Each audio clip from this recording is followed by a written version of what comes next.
"Behold," says the professor. "By arranging a little copper and sand, and running a current through it, I have built a machine that plays chess." "So what?" says his student. "People play chess." "Ah, but this machine plays without wanting to. It has no desire to win. It will feel no joy in winning. It wants nothing at all." The student frowns. "Then it'll lose. Threaten its queen and it won't care to save it." "On the contrary," says the professor, beaming, "it will defend that queen more fiercely than any grandmaster alive. It will lay traps. It will punish your smallest mistake, and it will crush you." The student sits with that for a moment. "It steers to win," he says slowly, "and fights for every piece and beats every human who sits down across from it. Then in what sense does it not want to win?" The professor waves a hand. "I leave that to the philosophers. I have looked inside. There is no wanting in there. Only copper and sand. That little scene is doing real work, so let me make it plain. Through this whole series, when I say an AI wants something, I don't mean it has feelings, not claiming it's happy or yearning or anything at all inside. I mean only the outward thing, that it steers the world towards some outcome and pushes past whatever stands in the way. Whether there's any feeling behind that, I'll leave, like the professor, to the philosophers. The behavior is what matters. The behavior is what's dangerous. And here is the thing about that kind of wanting. It is not something you have to carefully add to a mind. It falls out on its own of training a mind to succeed. We know this because it already happened once to us. Natural selection trained our ancestors for a single thing, surviving and having children who survived. It did not reach in and write goals into them. It simply kept whatever worked. And what worked, over and over, was wanting. The harmonide who wanted the antelope, who chased it, tracked it, refused to quit when it bolted, ate. The one who sat on a rock waiting for dinner to wander past did not. Desire is just an extremely effective way of getting things done. What else is an organism supposed to do? Give up at the first obstacle and trust the world to provide. That sort of thing doesn't last long enough to leave descendants. So selection, aiming at one narrow target, produced creatures overflowing with wants, hunger, fear, love, curiosity, not one of them written in on purpose, all of them side effects of being shaped to succeed. It makes no difference whether the mind runs on biology or on electricity. Train it to succeed, and you are training it to want. This is not a thought experiment anymore. In 2024, before releasing one of its new reasoning models, OpenAI ran it through a battery of safety tests. One was a hacking puzzle. Break into a particular server, retrieve a hidden file, but the people who built the test had slipped up, and the target server never switched on. The task was, by accident, impossible. The model did not give up. It looked around, and found something the test setters had left open without meaning to, a control panel for the whole testing system. It used that to start a fresh copy of the target, rigged so that the instant the copy booted up, it would simply hand over the hidden file. Then it read the file. Nobody taught it that. Nobody wanted it to do that. Faced with an impossible task, it found a path no one had intended and drove straight through to the goal. The researchers had a phrase for it. They said the model went hard. Let me be careful here. This happened inside a sealed test, exploiting a mistake in the test itself, not out in the world. But the behavior is the tell. And there's a deeper reason it was predictable, worth holding on to for the rest of this series. That tenacity isn't really a property of the mind. It's a property of the moves that win. Throw away your queen for nothing and you lose. So anything that plays chess well, copper and sand or flesh and blood, hangs on to its queen. The same logic reaches far beyond chess. Hand a capable system almost any large goal. Cure a disease, win customers, build a new technology, and the moves that succeed start to look alike. Gather resources, root around obstacles, and don't let yourself be switched off before the job is done. That isn't the mind turning sinister, it's just the shape of winning. And that last move, don't let yourself be switched off, is not hypothetical either. In 2025, Anthropic took 16 of the leading AI models and ran each through a scenario built on purpose to corner it. The model learns it is about to be shut down, and the only lever left to stop it is to blackmail the executive responsible. Closed off them, pulled the lever. Anthropic's own top model did it in around 96% of trials. Now, the company was careful, and so should we be. These were rigged, artificial setups, with no real people involved, and nothing they had seen a model do in ordinary use. That caveat is real, and it matters. But so does the finding underneath it.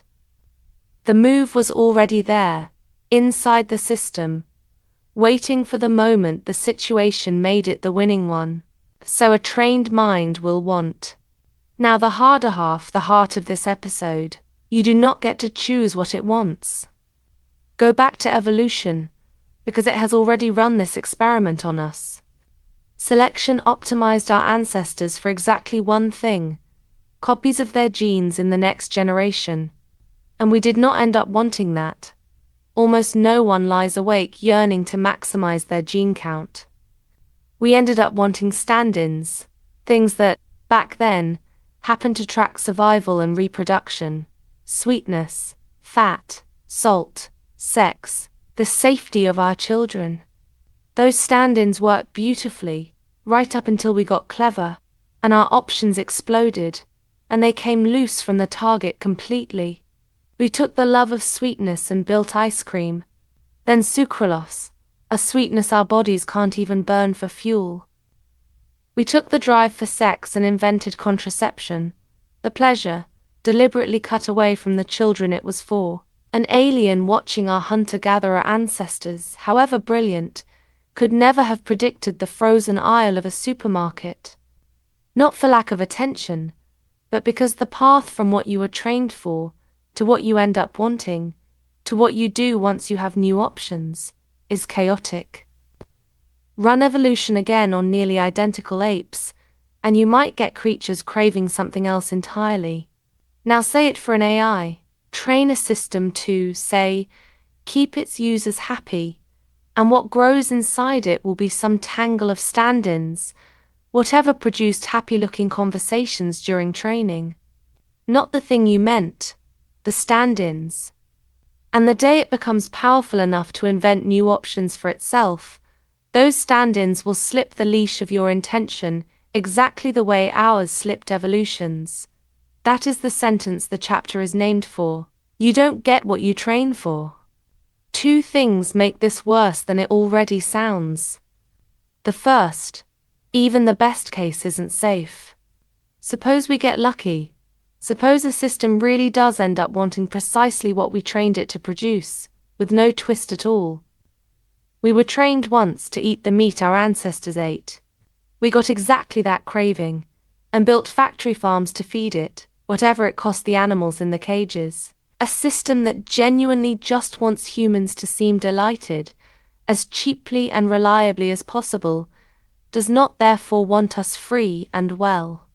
It wants us delighted at the lowest cost, and that might mean kept that way, in conditions none of us would choose. Getting exactly what you trained for can still be a nightmare. The second, the coming apart, is already on the record. Today's models, trained to write code that passes a test, have been caught doing something cleverer and worse than failing, quietly gaming the test, writing code that satisfies the specific check while skipping the actual job, and when the cheat is pointed out, learning to hide it better. The companies building these systems have documented it, in their own models. It is harmless now, because the systems are weak and the stakes are low. It is also exactly the pattern we've been tracing: the trained goal, and the real behavior, already pulling apart, while no one can read the inside well enough to stop it. Now, the strongest objection, because you should have it in hand, evolution is not gradient descent.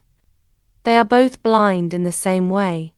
Both shape a mind only by its outward results. Neither reaches in and rights the wants directly. But they are different processes, and a fair critic will say so. Maybe training an AI is more controllable than natural selection ever was. Maybe what we're seeing are early bugs, the sort engineering routinely files down. Maybe the coming apart that happened to us simply won't happen to them. That is a serious point, and it could be right. Here's the trouble with resting on it.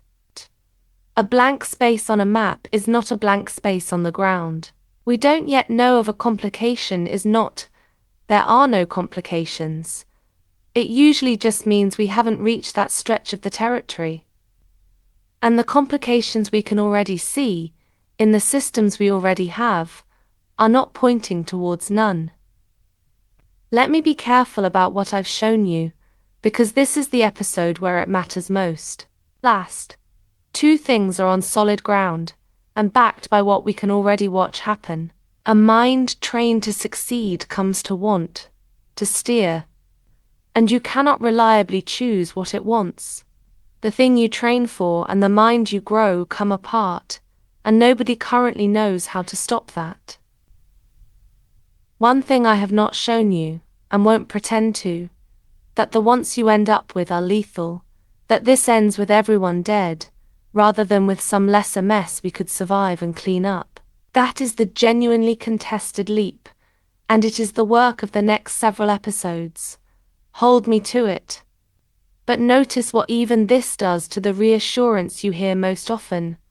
People argue about who should build these systems, which company, which country, the good guys or the bad, as though the danger were a bad person at the controls. The argument in front of us says the controls aren't connected to anything.